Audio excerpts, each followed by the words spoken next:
नमस्कार दोस्तों, मैं अर्जुन आपका स्वागत करता हूँ हिस्ट्री बाय अर्जुन के यूट्यूब चैनल में। दोस्तों आज की हमारी क्लास है पाषाण काल यानी स्टोन एज की आज की हमारी क्लास है। तो दोस्तों वीडियो को अंत तक जरूर देखना ताकि सभी क्वेश्चन जो आपको आसानी से याद हो जाएं। साथ ही दोस्तों अगर आप हमारे चैनल पर पहली बार आएँ तो हमारे चैनल को भी सब्सक्राइब कर लीजिएगा, साथ ही बेल आइकन को प्रेस कर लीजिएगा ताकि हमारे आने वाले वीडियो का नोटिफिकेशन जो आप तक पहुँचता रहे। चलिए दोस्तों वीडियो को स्टार्ट करते हैं। आज की हमारी क्लास है पाषाण काल। तो पाषाण काल में पढ़ेंगे प्रागैतिहासिक काल। याद रखेंगे दोस्तों प्रागैतिहासिक काल। प्रागैतिहासिक काल को दोस्तों थॉमसन ने जो है प्रागैतिहासिक काल को जो है 3 भागों में बांटा। तो 3 भाग कौन कौन से दोस्तों? पूरा पाषाण काल जिसका समय रहा था 30,000 BC से लेकर 10,000 BC तक, मध्य पाषाण काल 10,000 BC से 4,000 BC तक, और नव पाषाण काल 4,000 BC से 2,500 BC तक। यानी प्रागैतिहासिक काल को जो है थॉमसन ने 3 भागों में बांटा था, पूरा पाषाण काल, मध्य पाषाण काल और नव पाषाण काल। याद रखेंगे। अब नंबर 1 से देखते हैं दोस्तों पूरा पाषाण काल यानी ओल्ड स्टोन एज। पूरा पाषाण काल को जो है सबसे पहले अध्ययन किसने किया था? रॉबर्ट ब्रोसफ्रूट ने जो है पूरा पाषाण काल का जो है अध्ययन किया था। कब किया था दोस्तों? 1863 में जो है रॉबर्ट ब्रोसफ्रूट ने जो है पूरा पाषाण काल का जो है सबसे पहले अध्ययन किया था 1863 में। इनको जो है प्रागैतिहासिक काल का जो है पिता भी कहा जाता है दोस्तों। रॉबर्ट ब्रोसफ्रूट को जो है प्रागैतिहासिक काल का पिता भी कहा जाता है। इन्होंने जो है अध्ययन कहाँ पर किया था? पलवरम तमिलनाडु में इन्होंने अध्ययन किया था, जहाँ से जो है इनको कुठार मिला था, यानी हाथ की कुल्हाड़ी जो है मिली थी, जो कि पत्थर की जो है बनी थी। याद रखेंगे। ये पत्थर के प्रयोग करते थे दोस्तों। पूरा पाषाण काल में जो है पत्थर का प्रयोग करते थे, पेबल उपकरण का उपयोग करते। पत्थर का प्रयोग यानी पेबल उपकरण का उपयोग जो है करते थे। शिकार का अल्प ज्ञान था दोस्तों। शिकार का जो है अल्प ज्ञान था, यानी कि कच्चा मांस खाते थे, यानी आदि मानव जो है कच्चा मांस खाते थे। इनको जो है पूरा पाषाण काल में जो है शिकार का अल्प ज्ञान था, यानी शिकार का जो है बहुत ही कम ज्ञान था। आग जलाना सीखा। याद रखें दोस्तों, आग जलाना सीखा। आग के प्रमाण कहाँ से मिले? आग के प्रमाण जो है चीन के चाओजू गोजियन गुफा से मिले हैं। यानी आग जलाने पूरा पाषाण काल में आग जलाना सीखा था, और आग के प्रमाण कहाँ से मिले हैं? चीन के चाओजू गोजियन गुफा से मिले हैं। जीवन अस्थिर था। अस्थिर यानी इनका जीवन जो है स्थिर नहीं था, यानी यह खाना बदोश थे, यानी खाने के लिए जो है इधर से उधर भटकते रहते थे, तो इसलिए जो है इनका जीवन अस्थिर था। खाना बदोश थे यानी खाने के लिए इधर उधर भटकते रहते थे। चित्रकारी शुरू की दोस्तों। चित्रकारी शुरू की। प्राचीनतम साक्ष्य भीमबेटका की गुफाओं से मिले। याद रखें दोस्तों, चित्रकारी शुरू की। चित्रकारी के जो है प्राचीनतम साक्ष्य जो है भीमबेटका की गुफाओं से मिले हैं। भीमबेटका की गुफाओं को कब खोजा गया था दोस्तों? 1957-58 में खोजा गया था भीमबेटका की गुफाओं को। किसने खोजा था?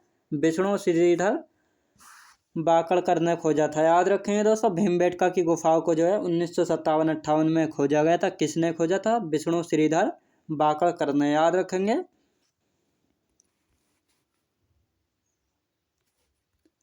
रायसेन जिला मध्य प्रदेश और विंध्य रेंज में। याद रखेंगे दोस्तों, भीमबेटका की गुफाएं जो हैं रायसेन जिले में पड़ती हैं, विंध्य रेंज में, और ये कहाँ पर है? मध्य प्रदेश में। शैल चित्रकारी यानी पत्थरों को काट काट कर जो चित्र बनाए गए हैं उनको जो है शैल चित्रकारी जो है कहा जाता है। इन पर लाल और हरा रंग का प्रयोग जो है किया गया है। याद रखेंगे दोस्तों, इन शैल चित्रकारियों पर जो है लाल और हरे रंग का जो है प्रयोग किया गया है। महाभारत कालीन मानी जाती हैं दोस्तों। भीमबेटका की गुफाएं जो हैं महाभारत कालीन जो है मानी जाती है, यानी महाभारत काल के समय की मानी जाती हैं। यूनेस्को स्थल दोस्तों। यूनेस्को स्थल यानी इसको जो है यूनेस्को स्थल में 2003 में शामिल किया गया था, और यह 24वां यूनेस्को स्थल था। याद रखें दोस्तों, 24वां यूनेस्को स्थल था। भारत में दोस्तों प्रेजेंट में 43 यूनेस्को स्थल है। याद रखें दोस्तों, प्रेजेंट में जो है भारत में 43 जो है यूनेस्को स्थल है। याद रखेंगे। पूरा पाषाण काल दोस्तों। पूरा पाषाणकालीन स्थल कौन कौन से हैं? नेवासा जो कि महाराष्ट्र में है, इनामगाम जो कि महाराष्ट्र में है, रेणुगुंता आंध्र प्रदेश में। तो ये पूरा पाषाणकालीन के स्थल हैं। कौन कौन से? नेवासा है महाराष्ट्र में है, इनामगाम महाराष्ट्र में, और रेणुगुंता आंध्र प्रदेश में। तो ये 3 पूरा पाषाणकालीन स्थल हैं। याद रखेंगे। अब नंबर 2 पर आता है दोस्तों मध्य पाषाण काल यानी मिडिल स्टोन एज। नंबर 2 पर आता है दोस्तों मध्य पाषाण काल मिडिल स्टोन एज। इसे लघु पाषाण काल भी कहा जाता है दोस्तों। लघु पाषाण काल जो है किसको कहा जाता है? मध्य पाषाण काल को कहा जाता है लघु पाषाण काल। तीर कमान का प्रयोग किया यानी मध्य पाषाण काल में जो है शिकार करने के लिए जो है इन्होंने तीर कमान का प्रयोग किया यानी इन्होंने जो है तीर कमान बनाना सीख लिया था। शिकार का पूर्ण ज्ञान हुआ तो शिकार का पूर्ण ज्ञान आदि मानवों को कब हुआ था? तो मध्य पाषाण काल में हुआ था। और पूरा पाषाण काल में जो है अल्प ज्ञान यानी बहुत कम ज्ञान था शिकार का। शिकार करने के लिए कौन कौन सी विधि अपनाते थे? Chopper, chopping, hand axe, burin तकनीक का इस्तेमाल करते थे। चोपर क्या होता था दोस्तों? यानी एक पत्थर, गोल पत्थर होता था तो इसकी जो है एक साइड जो है ये तोड़ लेते थे तो इसी को जो है चोपर जो है कहा गया। चोपिंग क्या होता था दोस्तों? चोपिंग होता था यानी दोनों साइडें जो है इसकी ऊपर से नोकदार बना लेते तो उसको जो है चोपिंग कहा जाता है। हैंड एक्स यानी हाथ की कुल्हाड़ी। और ब्यूरिन होता था दोस्तों यानी पत्थर को जो है बिल्कुल नुकीला यानी बारीक कर लेते थे तो इसको जो है ब्यूरिन तकनीक कहा गया है। तो शिकार करने के लिए जो है इनको ये 4 तकनीकों का इस्तेमाल करते थे मध्य पाषाण काल में। याद रखेंगे। पशुपालन दोस्तों, पशुपालन के भी साक्ष्य कहाँ से मिले? मध्य पाषाण काल से मिले हैं। और किस स्थान से मिले हैं? पशुपालन शुरू कब हुआ था? मध्य पाषाण काल में जो है पशुपालन जो है शुरू हुआ था। ये पशुपालन के साक्ष्य कहाँ से मिले? आदमगढ़ मध्य प्रदेश से मिले हैं पशुपालन के साक्ष्य। पहला पालतू पशु जो किसको बनाया था? तो बाजौर पालतू पशु के साक्ष्य कहाँ से मिले? बाजौर राजस्थान से जो है पालतू पशु के साक्ष्य मिले। सबसे पहले पालतू बनाया था कुत्ते को। याद रखें दोस्तों, सबसे पहले पालतू किसको बनाया था? कुत्ते को बनाया था। पशुपालन के साक्ष्य आदमगढ़ मध्य प्रदेश से मिले। पालतू पशु के साक्ष्य कहाँ से मिले दोस्तों? बाजौर राजस्थान से। सबसे पहले पालतू किसको बनाया था? कुत्ता को सबसे पहले जो है पालतू बनाया था। बर्तन बनाना सीखा दोस्तों, मिट्टी के बर्तन बनाना सीखा। ये कब बनाना सीखा था यानी किस काल में सीखा था? तो मध्य पाषाण काल में जो है मिट्टी के बर्तन बनाना सीखा। साक्ष्य कहाँ से मिले हैं इसके? इलाहाबाद उत्तर प्रदेश से जो है मिट्टी के बर्तनों के साक्ष्य मिले। याद रखेंगे। मिट्टी के बर्तन बनाना सीखा था मध्य पाषाण काल में। मिट्टी के बर्तनों के साक्ष्य मिले हैं इलाहाबाद यूपी से। याद रखेंगे।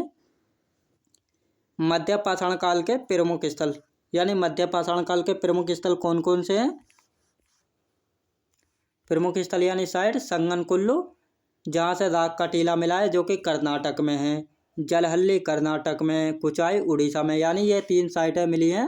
3 साइट से संगनकुल्लू जहाँ से राग का टीला मिला है कर्नाटक में, जलहल्ली कर्नाटक में और कुचाई उड़ीसा में। 3 स्थल हैं। याद रखेंगे। मध्य पाषाण काल में ही शव दफनाने की प्रथा शुरू हुई यानी मध्य पाषाण काल में जो है सबको यानी मृत शरीर को जो है दफनाने की प्रथा जो है शुरू हुई थी। तो इसके साक्ष्य कहाँ से मिले हैं दोस्तों? दमदमा हरियाणा से मिले हैं। एक ही कब्र में 3 कंकाल जो है मिले हैं। लेखैया मिर्जापुर यूपी से मिले हैं जहाँ से 17 नरकंकाल मिले हैं। लंगनाज गुजरात से मिले हैं। पशुओं की हड्डियों के साक्ष्य मिले हैं यानी पशुओं की हड्डी के साक्ष्य भी मिले। कहाँ से? लंगनाज गुजरात से पशुओं की हड्डी के जो है साक्ष्य मिले। यानी मध्य पाषाण काल में जो है ये मृत पशुओं को भी जो है दफनाते थे। महादहा प्रतापगढ़ यूपी से युगल समाधि मिली है यानी मेल और फीमेल एक ही जो है कब्र में जो है पाए गए हैं। याद रखें दोस्तों। मध्य पाषाण काल में जो है शव दफनाने की प्रथा शुरू हुई थी। इनके साक्ष्य कहाँ से मिले हैं? दमदमा हरियाणा से मिले। एक ही कब्र में 3 कंकाल मिले हैं। लेखैया मिर्जापुर यूपी से मिले 17 नरकंकाल। लंगनाज गुजरात से पशुओं की हड्डी के साक्ष्य मिले हैं। हड्डियों के साक्ष्य मिले यानी मध्य पाषाण काल में जो है मृत पशुओं को भी जो है दफनाते थे। महादहा प्रतापगढ़ यूपी से जो है युगल समाधि मिली। युगल यानी मेल और फीमेल दोनों एक ही कब्र में जो है मिले थे इनके कंकाल। याद रखेंगे। अब आता है दोस्तों नंबर 3 आता है नव पाषाण काल यानी न्यू स्टोन एज। नव पाषाण काल यानी न्यू स्टोन एज आता है अब तीसरे नंबर का। तो कृषि की शुरुआत हुई थी यानी कृषि की शुरुआत किस काल में हुई थी? नव पाषाण काल में हुई थी। पशुपालन की शुरुआत हुई थी मध्य पाषाण काल में। याद रखेंगे। कृषि के साक्ष्य कहाँ से मिले? मेहरगढ़ पाकिस्तान से प्राप्त हुए हैं कृषि के साक्ष्य। बोलन नदी के किनारे से। याद रखेंगे दोस्तों। बोलन नदी के किनारे। बलूचिस्तान को दोस्तों रोटी की टोकरी कहा जाता है। याद रखें दोस्तों। कृषि की शुरुआत किस काल में हुई थी? नव पाषाण काल में हुई थी। कृषि के साक्ष्य कहाँ से मिले? मेहरगढ़ पाकिस्तान से प्राप्त हुए हैं। बोलन नदी के तट पर है मेहरगढ़ और बलूचिस्तान को जो है रोटी की टोकरी जो है कहा जाता है। मेहरगढ़ कहाँ पड़ता है दोस्तों? बलूचिस्तान पाकिस्तान में जो है पड़ता है। कोल्डी हवा प्रयागराज से धान की भूसी के साक्ष्य मिले, यानी कोल्डी हवा प्रयागराज से जो है धान की भूसी, यानी धान के ऊपर जो कवर होता है, यानी चावल के ऊपर जो कवर होता है उसी को जो है धान की भूसी जो है कहा जाता है। तो इसके साक्ष्य यानी एविडेंस कहाँ से मिले हैं? कोल्डी हवा प्रयागराज से जो है मिले हैं, याद रखेंगे। कृषि की शुरुआत किस काल में हुई थी? नवपाषाण काल में। कृषि के साक्ष्य मेहरगढ़ पाकिस्तान से प्राप्त हुए हैं। बोलन नदी के किनारे स्थित है। बलूचिस्तान को रोटी की टोकरी कहा जाता है। कोल्डी हवा प्रयागराज से धान की भूसी के साक्ष्य मिले, याद रखेंगे। नवपाषाण काल में ये पूजा करते थे। पहिए का आविष्कार किया था। पहिए का आविष्कार किस काल में हुआ दोस्तों? नवपाषाण काल में हुआ है पहिए का आविष्कार, याद रखेंगे।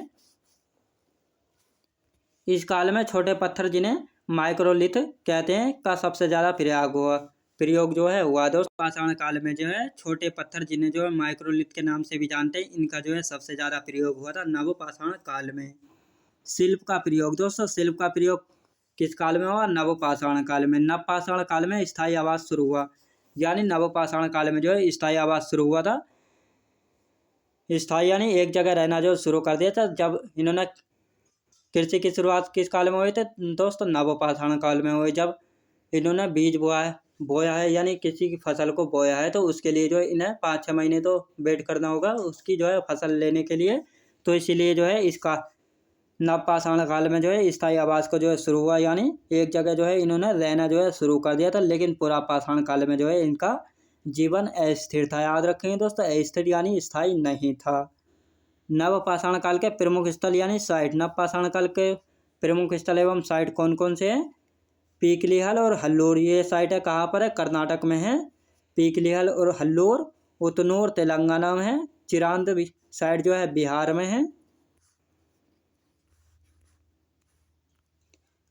चिरांद बिहार में।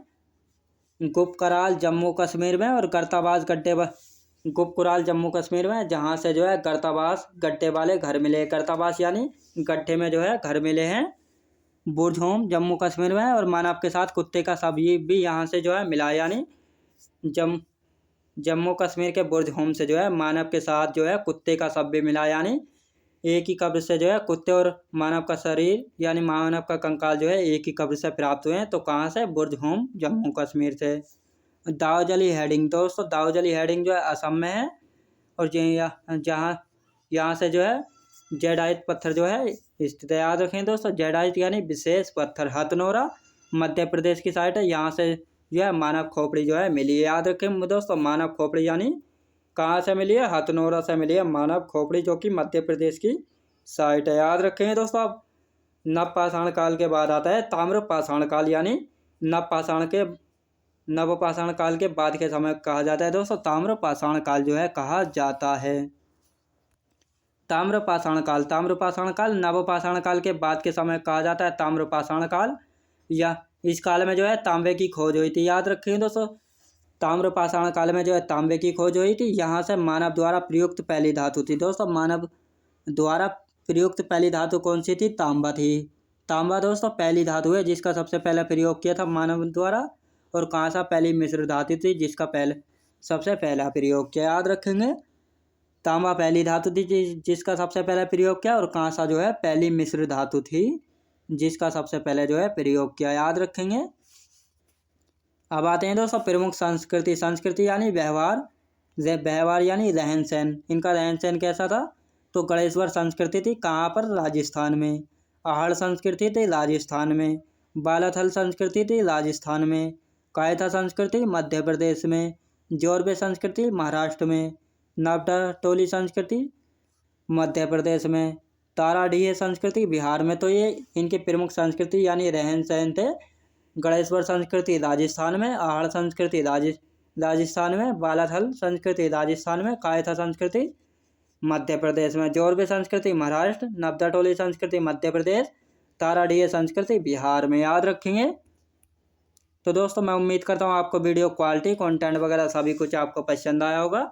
पसंद आया हो तो लाइक शेयर और सब्सक्राइब करना बिल्कुल भी ना भूलें। साथ ही दोस्तों अगर आप हमारे चैनल पर पहली बार आए तो हमारे चैनल को भी सब्सक्राइब कर लीजिएगा। साथ ही बेल आइकन को प्रेस कर लीजिएगा ताकि हमारे आने वाले वीडियो का नोटिफिकेशन जो आप तक पहुंचता रहे। तो चलिए दोस्तों वीडियो को स्टार्ट, मिलते हैं नेक्स्ट वीडियो में।